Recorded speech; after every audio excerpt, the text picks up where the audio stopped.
I'm going to take you for an extra drive around the archetype. So I'm going to show you the business part and the personal part, because it's very important that you see the difference. And so instead of looking at it per archetype, I'm going to show you all of them. And the reason I'm doing that is because we start with choosing one, right? So that's your number one archetype. And then you choose the program, you create your archetypal blend, which is 3 archetypes, but you are going to find out that every archetype is there for a reason. And so you need to know all 12 of them, even though you can completely start with 1 or 2 or 3. Well, what we do differently in the Real You, the archetypal Real You, is that we don't follow these rules that you have in many archetypal programs, because we go more from the freewheeling, intuitive part, and which means that we don't see them as like a sort of fixed entity. We're going to mold them and make them ours, and can go and have conversation with them and have them advise us, which is something you do in your archetypal web. So that's all for later. So what we're doing right now is I'm going to take you through all the 12 archetypes. So we always start, that's what I do, otherwise my brain goes cuckoo. We go ruler, ruler, nurturer. I need to go to the other screen. So creator, innocent, sage, explorer, hero, alchemist, rebel, everyone, jester, and lover. All these things that I hear, like service, innovation, safety, knowledge, blah de blah de blah de blah, it's all there just for the structure. Once you start your relationship with your archetypes, you will see that they mean something different to you than they do to someone else, and that they have a different message to you than they do to someone else. So you create your relationship with your archetypes. Okay, so what are archetypes?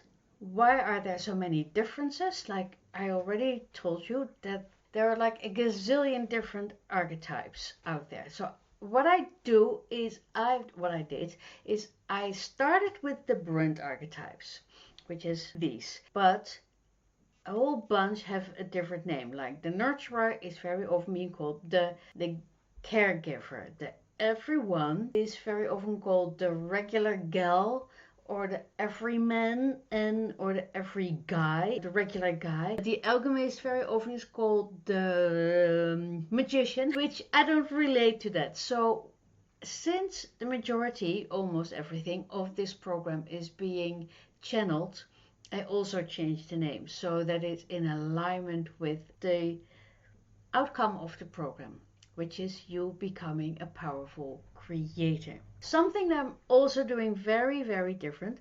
I don't use examples of large businesses. So most of these brand archetypes tell you that, I don't know, Mercedes is a ruler brand. Maybe it's a different brand. But I don't want to use, it feels so capitalist.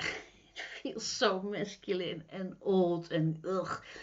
And who cares? Who cares about, unless that's what you do for your business, but who cares if you are an artist or a healer or a lawyer or whatever? Who cares about what type of archetype goes with another business? So I want you to focus on your business and your archetypes. So I removed all of that and I completely changed it. So that is why things are very different. So what you do is, in the Real You, what you do when you start with the program is that you get acquainted with a foundational knowledge, like your own archetypal blend, and then your archetypal web, and from there is grow it. So this is not school, it's not academy, there will be no exams. This is all about the result that you get once you start working with these archetypes. So let me take you through some important stuff. So I'm going to take you through the business related information and energy, because we talk about energy here, right? Of each of the archetypes. So the ruler archetype embodies leadership and authority, and they create order and stability and guiding others with wisdom and control. So if you don't have an ounce of ruler in your blend, then just go and have a talk with the ruler when you need to launch something and ask the ruler, hey, hello, I need a little bit of support here, help me. So they will give you that. So it's all about control and responsibility and leadership. Their client attraction is why they attract people, is because they clearly show their authority and their stability and their structured guidance. It's like, do this, then you do that, then you do that. Their goal is to create a prosperous and successful community or organization. Their strategy, how they do that, is because they exercise their power and leadership. And again, they provide structure and order.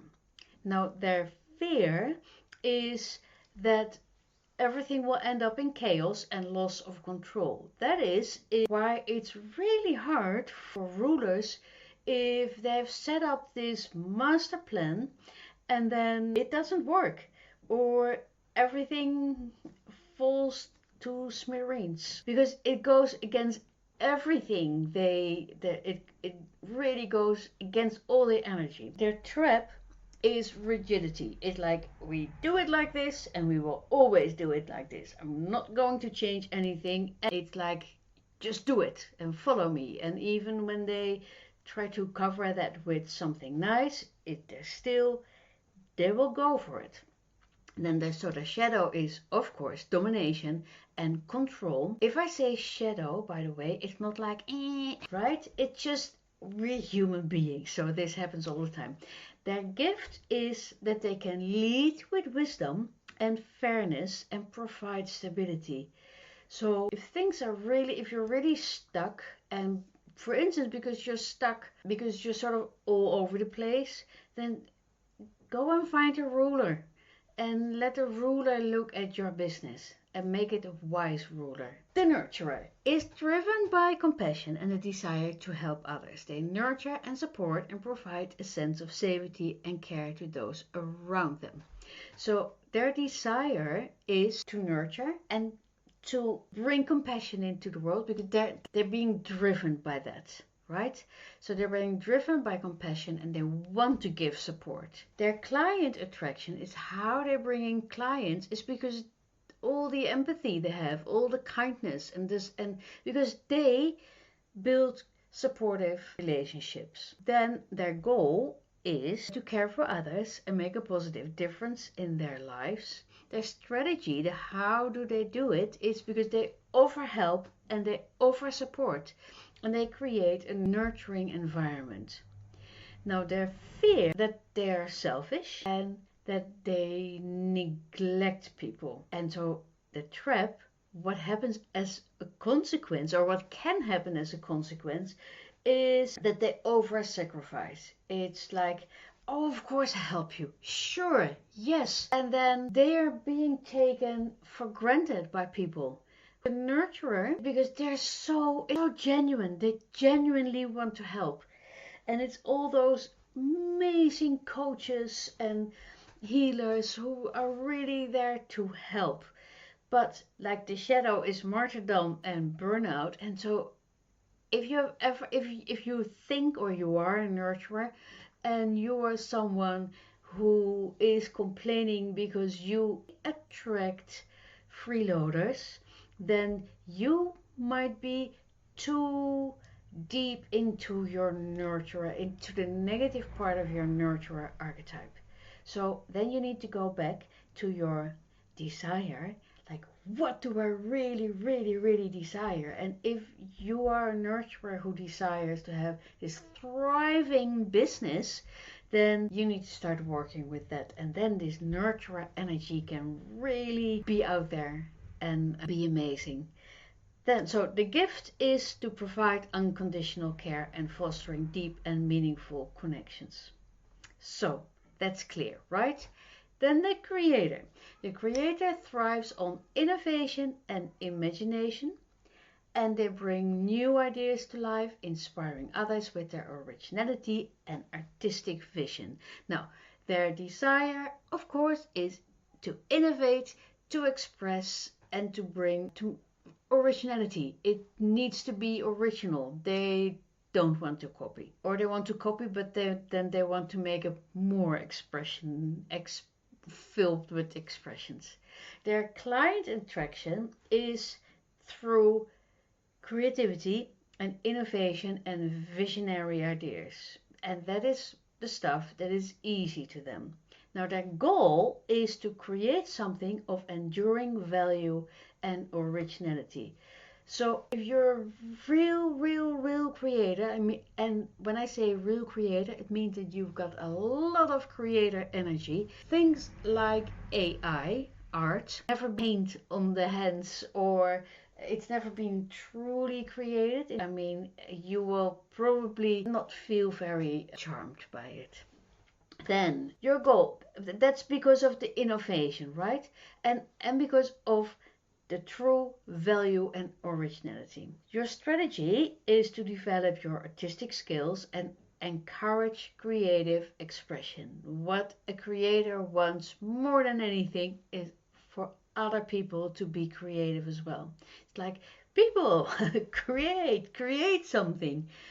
Their fear is mediocrity. It's like, it's not good enough. It's and a lack of originality. And of course the trap is perfectionism and self-doubt. And that is deep and profound hurt.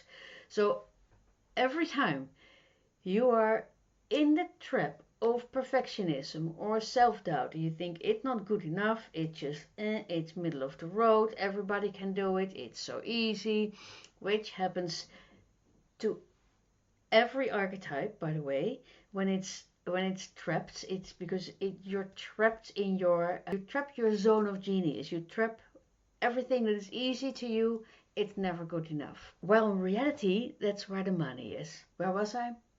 Oh yeah, when you are stuck in perfectionism and self-doubt, once again, go to desire, step into the archetypal web and ask for support. Ask your creator. Say, hey, I think everything I create sucks. It's ugly, it's stupid, I can't do anything. Just tell me what to do. And then and then have a real conversation. And you can do that by drawing or by going for a walk, and then the answer will come. Your shadow is chaos and unrealistic expectations. And so that can be anything.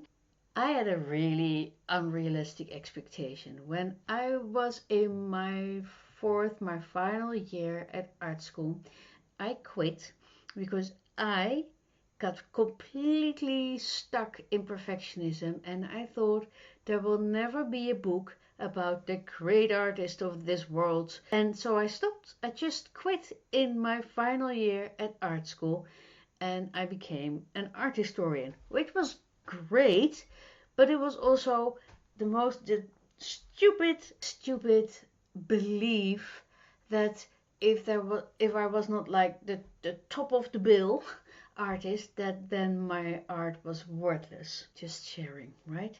So your gift is that you can inspire others with creativity and innovative solutions. So do it. Show your stuff. Share it, because it's easy. It's also easy money. The innocent seeks purity and happiness, and they embody optimism and simplicity and finding joy in the simple pleasures of life. Now, their desire is to bring happiness, and to feel happiness, to bring simplicity and to feel simplicity, to bring purity and to feel purity. Their client attraction is through joy, optimism and a return to simplicity. And no, this, if for all my fellow ADHD people, I tend to, and ADHD people, I tend to overcomplicate everything because that's easy. I'm good at it. So what I do, and it really works, is that I go into this innocent energy and go into how can I make this easy for people? How can I go for simplicity? How can I not fall for making everything overly structured or difficult or whatever? And then the innocent always comes up with a great idea. Goal. The goal is to be happy and to create an harmonious world. That's what they want. So it can be someone who teach you how to cook really great food, but without reading a stack of books like this, but making it easy and make it joyful. That's and then where everything that you cook or create and all your products are all like certified organic, or you just bought it at the farmer at the end of your street. So that's very innocent, right? Like innocent energy. Strategy is to do things right and to avoid complicating life. Simplicity. Hence, that's the strategy. So great to use it, even though innocent is not in my blend. Their fear is to do things wrong and to be punished for it. It's like, oh, you didn't do it well. So that is it, because they're so in the energy of happiness and simplicity and purity. So, and that is often being frowned upon, right? So that can be hard for an innocent. So the trap is naivety and denial of reality, because they just want to keep everything too beautiful and or not too beautiful, but too simple and happy and pure and joy, happy. Their shadow is complacency and avoidance, like, not for me. Oh, there's a war. Well, not for me. Everything is happy. And their gift is to spread optimism and joy and inspiring others to see the beauty in simplicity. And so each of these archetypes are so wonderful and so inspiring. They have so much to teach us. The sage is a seeker of truth and wisdom. They enlighten with knowledge, guiding others toward deeper understanding and clarity through insight and reflection. Their desire is to feel and be in truth, wisdom and understanding. They need to understand it. Their client in attraction is through intellectual curiosity and need for knowledge and truth seeking. They will not just throw random facts at you. My sage is very strong. The energy of the sage is very strong in me. So sharing that the majority of what is in the program has come to me through channeling can feel a little bit, it can feel like a little bit of a conflict, because it was too easy. I didn't have to do anything for it. Boom, it was just there. At the other side, it might just be that it was there, but the sage showed it to me, because that's what archetypes do. They make the things that you're not aware of, they bring awareness to that. Goals is to understand the world and share wisdom with others. I guess that's clear. And their strategy is to gather information and insights and analyze and articulate complex concepts. And my guess is, and I don't know, but it will be interesting to look for that people who are on the spectrum, the autistic spectrum, and who have this strength for finding patterns, that they might score sage as well. That would be interesting. If that's you, let me know. Because if I'm wrong, please forgive me. But it somehow made sense. Then their fear is ignorance of being misled. Me as a sage, I simply don't understand that people just share something without having researched if it's real, if it's not AI, if it has been thoroughly researched. I will never just share something, which is great. So if you have sage energy, The world needs you. Even though if you're only in the fear part, then that's a no, right? That's because that's too hard. So the trap is overthinking and becoming detached. Do I recognize that? Yes, very much. Because and I am only in the content and I'm not in the how can I apply it, because it sort of takes you away. It's like, ooh, learn more, learn more, and not so much apply it, because once I've thought it through, it's ready, it's done. And I think that many of you recognize this. The shadow is dogmatism and over rationalization. It's like, this is how it's supposed to do, and other people it's like, maybe not so interesting. And then the gift is providing clarity and insight, guiding others towards enlightenment. Enlightenment is not so much enlightenment in the Buddhist sense of the word, but it's just to get all that amazing information and knowledge and wisdom out there and to bring it in to the people. I'm such a sage. I love the sage. Sorry, if you're not a sage, I love you too. But yeah, I don't know. Today I have a sage day. The explorer is a trailblazer driven by the urge to discover new worlds and inner truth, and they seek freedom and authenticity and inspiring others to venture beyond the known. Every person who travels and loves to bring other people on that travels with them, whether it's people who live in vans and travel the world, they most likely have explorer energy. So their desire is freedom and adventure and self-discovery, which is a mind-blowing, amazing combination, right? Their client attraction is through curiosity, a thirst for exploration, and yearning for new experiences. So they're there where their clients are not. Can you see that? That's beautiful. Their goal is to experience a more authentic and fulfilling life by exploring the world. Then their strategy is to encourage adventurous journeys and self-discovery. That is the interesting of the explorer, that it does it because we think it's only about the journey outwards. It can also be about the journey within. So if you connect alchemist power or energy with explorer energy, then that can be explosive in a good sense, right? Because then you truly are able to bring people to a much deeper level within themselves. Where was I? Self-discovery, yeah. So their fear is conformity and entrapment. Well, we understand why that is, because they're not like the average. If everyone follows the beaten track, explorer will never follow the beaten track. They will go somewhere else. They also can't stand when they're stuck at somewhere where they don't want to be. They need to move forward, whether in real life, I mean like travel, or within themselves. So the trap is aimless wandering without purpose, or like someone once said, I don't understand Dutch people. They all go for a walk on Sunday, but they never genuinely go somewhere. Why don't they really travel? Why don't they go somewhere?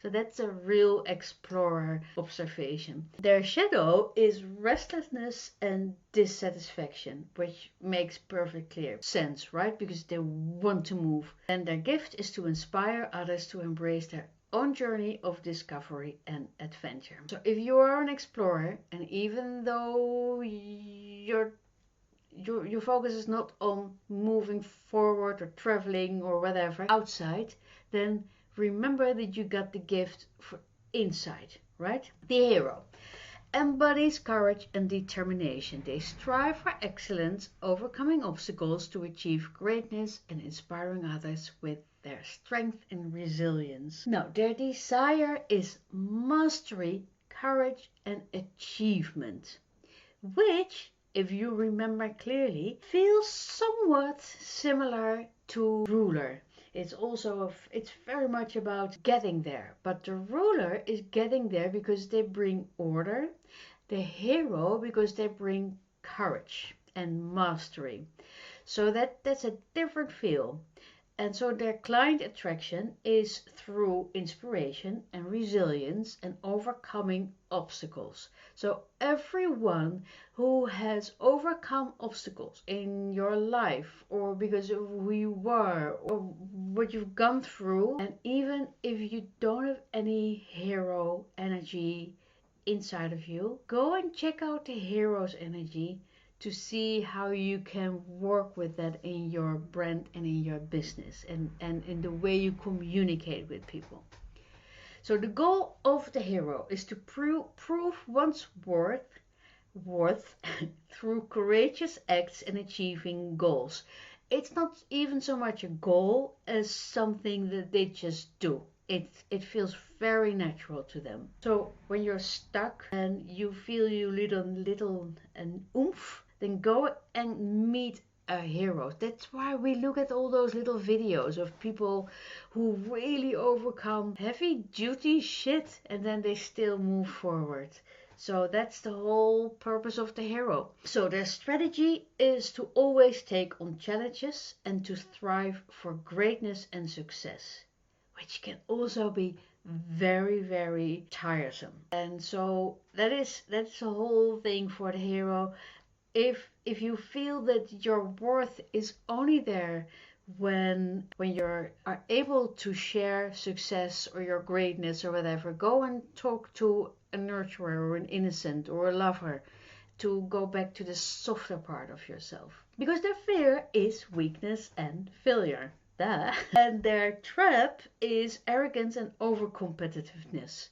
It's like, look at every sport person. It's they need to win. There is this deep, they're driven because they want to win. They want to be on top.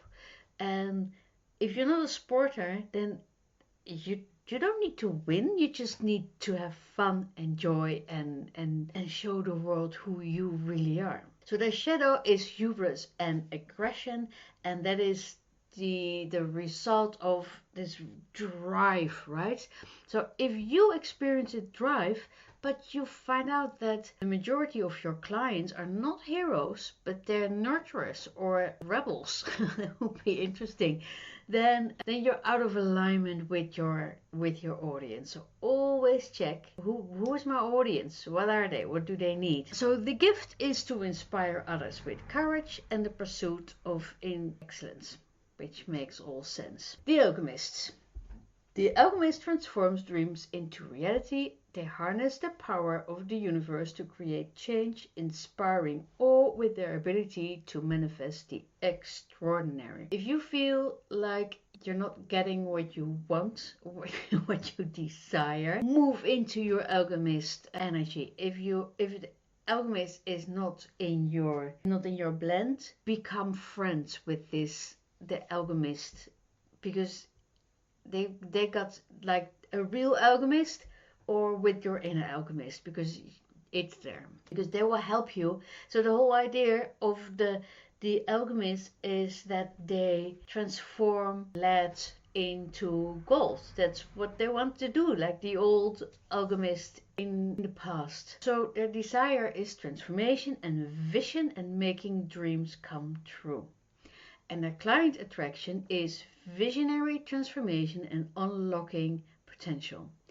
That means that if you are an alchemist and you want clients, then you need to show them. So you need to basically show what you're able to do, what you're capable of, because they really need to see it. Their goal is to understand and transform the fundamental laws of reality. So they can be benders. They can bend reality, change things just by their unique powers. The strategy, how they do it, is to develop visions and strategies to manifest goals. Now, this is important because they're not just saying, I want a car and now I'm going to sit here and wait until the car drops into my lap, because that doesn't work. They're also probably not telling you I need to only vibrate on this level and then it will come. No, they develop a vision. It's like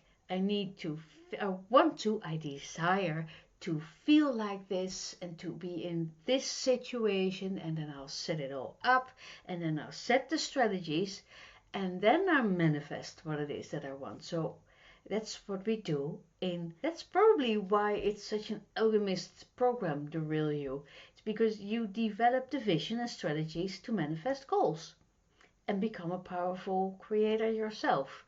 Boom. I never really thought about it that way, but it's true. Their fear is unintended consequences. So especially when you're very powerful, there might be a fear that you do something that is wrong, or that you are being trapped in manipulation and illusion, because there is a lot of outside there, and there is also this pureness of the transformation, and so things can spiral out of control when it's not truly aligned with deep, respectful love and desire inside of you. Then their gift, of course, is to make the impossible possible and inspiring transformation and growth.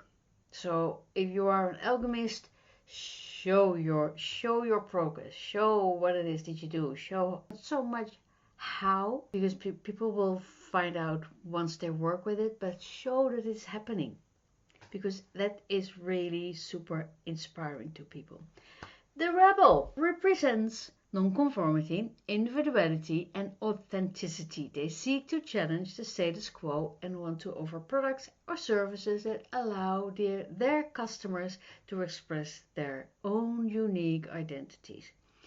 Now, their desire is liberation, rebellion, and freedom. So every person who is on the barricades and really doing the work, they have rebel energy. Their client attraction is through nonconformity.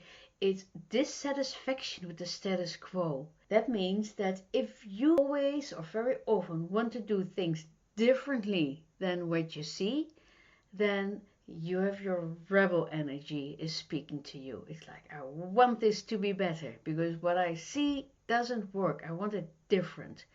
So their goal is to challenge the status quo and to create change. I'll get back to that.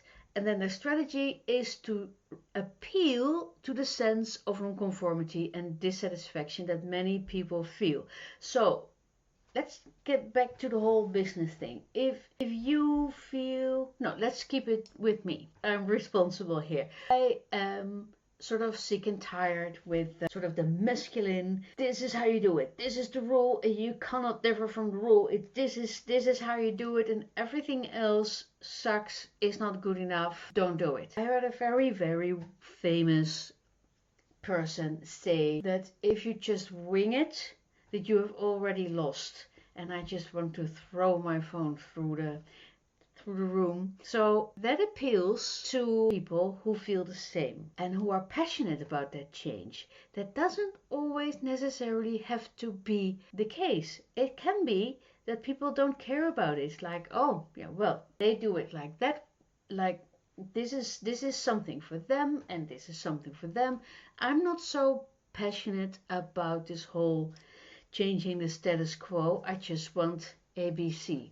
So this is really important for the rebel, to not do things only for the sake of, which is something that happens to me every now and then. I just want to change it because I want it to be changed. And sometimes I sort of spin out of control, but at the other side, it also, I think I was born like this, like a rebel.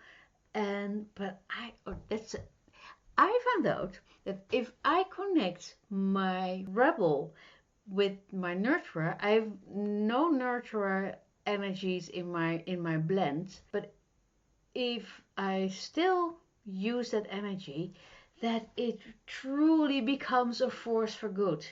It, instead of just yelling and screaming, it It goes into really nurturing a change, into to create a change that is helpful for everyone.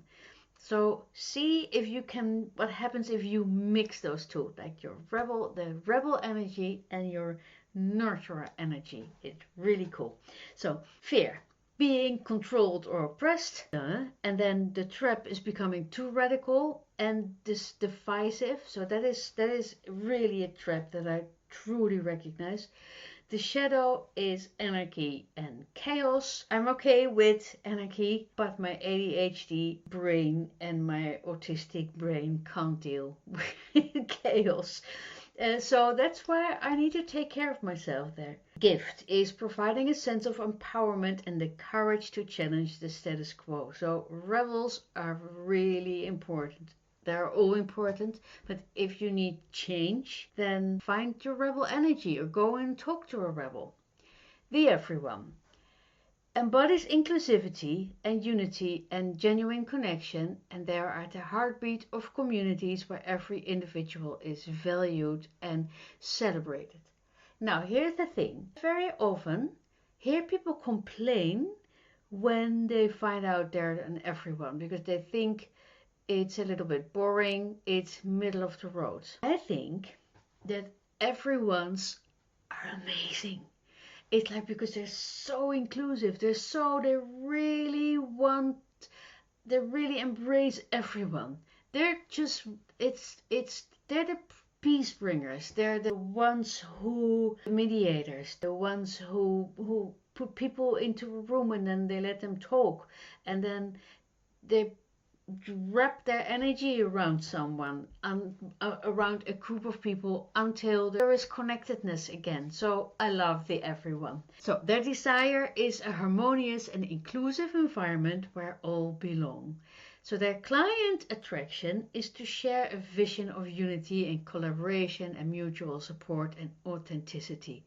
It's when you are an everyone and you spin out of control every now and then and start being unkind or mean or put down a specific thing, then you're very often out of alignment with your everyone energy. And that's an everyone.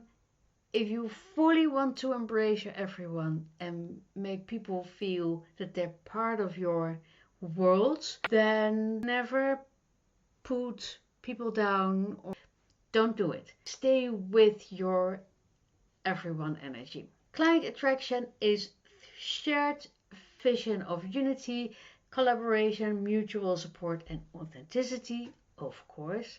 Then your goal is a thriving community, connections, collective growth and transcending individual differences. So if you have a large community or you have a community and you want to grow it, then get an everyone person in your business to help you with that. And because everyone will be equally kind to everyone in your community. Also, you can build really beautiful communities around your energy or around your brand, around your presence. Their goal is strategy. Embrace diversity and highlight shared values and community spirit. Once again, bring on the collectiveness and the connectiveness. Their fear is exclusion, failing to connect and feeling inadequate or incomplete, which means that it automatically, can you see that, goes to the trap. And the trap is to please everyone or to lose personal boundaries and values, because you don't want to exclude anyone. And it might that because there are also people out there who just are not really in line with your values, and you might fall for lowering your personal boundaries, lowering even your values for a bit, because you don't want to exclude anyone. And sometimes when you are a business owner of a small business or a larger business, you need to say no to some people. and say no, because I care for, I want to protect my community, for instance. And if you cross the line, you cross the boundary that I've set here, then you cannot be here. So do not please everyone. Also, do not overcompromise on maintaining harmony, because then it's only becoming harmony for the sake of that one person and not for your community. Your gift is to unite diverse individuals, collective empowerment where all are valued and heard, which is, again, like I said, if you're an everyone, then you need to be full on in your everyone energy, because you cannot just go like, I love everyone, but not if you're like this or that, because then you don't have your everyone energy on there. Or you're, well, that's clear, right? The Jester. The Jester brings laughter and joy, and they use humor to lighten any situation, and they encouraging others to see the fun side of life. Their desire is to have fun and playfulness and enjoyment. Their client attraction is through humor and lightheartedness and joy. Their goal is to bring joy to the world and make life more enjoyable. I think that there are some of the energies that can be really heavy and serious, and for instance, nurturers and Alchemist. They have this like, it's important and it has gravity and I can't be funny, and that can truly break your brand, because the lightness also makes you approachable. The lightness and the fun and the playfulness also, can you feel that's a different energy? So then get into contact with your Jester energy. I sometimes my Jester really comes and wants to play, and it's amazing. So if you feel that you're stuck in seriousness, over seriousness, then either connect to the Jester or to a Jester that you know. Watch comedy, make things light and fun, because Jesters can really, they can there's a reason why comedians comedians can lead, they can, well, you know what I mean, right? They bring the light, and everything that is otherwise very boring becomes fun because of their capability of fun and playfulness and enjoyment. So they bring joy to the world and make life more enjoyable. Their strategy is to use humor and to play and lighten and uplift.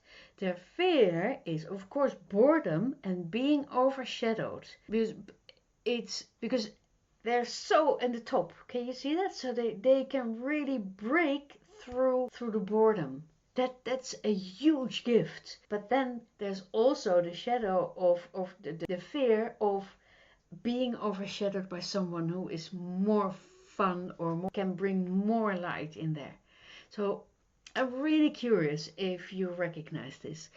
Then, so the trap is frivolity and insensitivity. It's I can make a joke about everything, even, I'm not going to give examples. Oh, we live in a time when there are many toes that we can step on. And so if it ultimately, so again, this goes back to the desire. If you have this deep desire to be at the forefront of profound change, and that profound change can come from this playfulness and enjoyment and real fun, then do it. Right? Because you need to follow your desire. Oh, there's so many layers here. So, yeah, the shadow is irreverence and irresponsibility, because you have true power here, and your big gift is to bring laughter and joy and offering a fresh perspective on life and on basically on everything. That is your big gift. So if you're a Jester, it's a little bit like the everyone. These are big gifts that you need to cherish and leverage. and bring into the world. So don't sweep them under the rug, right? Then the lover seeks passion and connection. They embrace beauty and emotion and create deep and fulfilling relationship. Now their desire is intimacy, passion and beauty. Their client attraction is emotional connection and sensuality and aesthetic appreciation. There are people who are able to make everything beautiful. When you enter their house or their world or their realm or whatever it is where they are, it almost feels like because of their beauty, it transforms you. Those are the lovers. It's not about expensive watches or diamonds. It can be, but it's the people who are able to design clothes or an experience or anything that makes you feel better about yourself. And so it's in the crossroads of emotional connection and the sensuality of all the feelings and the aesthetic appreciation. Again, big gifts. Can you see that? Their goals is to experience love and build meaningful relationships. So that's what they are bringing into the world and what they share with us. And their strategy is to become more emotional and physically attractive. It's not just a physically attractive. I wish I'd removed that. Don't look at it. Their strategy is it's actually very courageous because lovers are very often able to be their own example. They're able to, because now I'm thinking about all the lovers, they're able to make themselves the example. They basically tell the world, hey, this is who I am. Let's think about someone like Frida Kahlo, who was a creator and probably a ruler and probably an alchemist, but she made herself beautiful. She almost decorated herself for herself. But I'm 100% certain she knew the power that it had. She knew the power it had when it was put on the canvas, when it was painted onto the canvas. And it's not so much beautiful, because it can also be, think about Vivienne Westwood at the beginning of punk. When lots of people hated the whole punk thing, but she made looks and what it looked like. She made that all about the emotional connection. So really think about people who have this lover energy, because that's a huge force you've got there. So the strategy, the fear is being unloved and unwanted, which makes complete sense, because the lover is so courageous and they so much put themselves in the forefront. And the trap is obsession and losing oneself in others, and that is because of this when everything starts to morph and when it's too much about connection and less about being themselves. It's very sensitive, and they very often look like they're very bold, but they're deeply sensitive. And that's why it's such an interesting, they're all very interesting, but it's such an interesting archetype and brand archetype to use this in your brand. That's amazing. Okay, so the shadow is jealousy. So forget the promiscuity and just focus on the jealousy, because jealousy it's a killer. Jealousy is a killer actually for every archetype, or for every human. And so whenever jealousy comes up, this is what you do. You look into the jealousy and you look at, what is it that I'm truly deeply jealous of? Is it something that I want? So why don't I have it? How can I look deeper than this first layer of jealousy and get it in my own way, using all these archetypes? And so you can just change it and make it a motivator. Then the gift is, of course, fostering deep emotional bonds and inspiring others through love and beauty, which is wonderful. So, if you haven't taken the quiz, take the quiz. If you're not in the real you, in the archetypal real you, check it out. And if you are, because the next one is all about the personal part, but I'm talking for an hour already, which is way too long. So I make a different video for the personal 12 archetypes, and then you go and sit with this and see how you can really work with this and how you can nurture a deep connection with the 12 archetypes. Okay? Bye!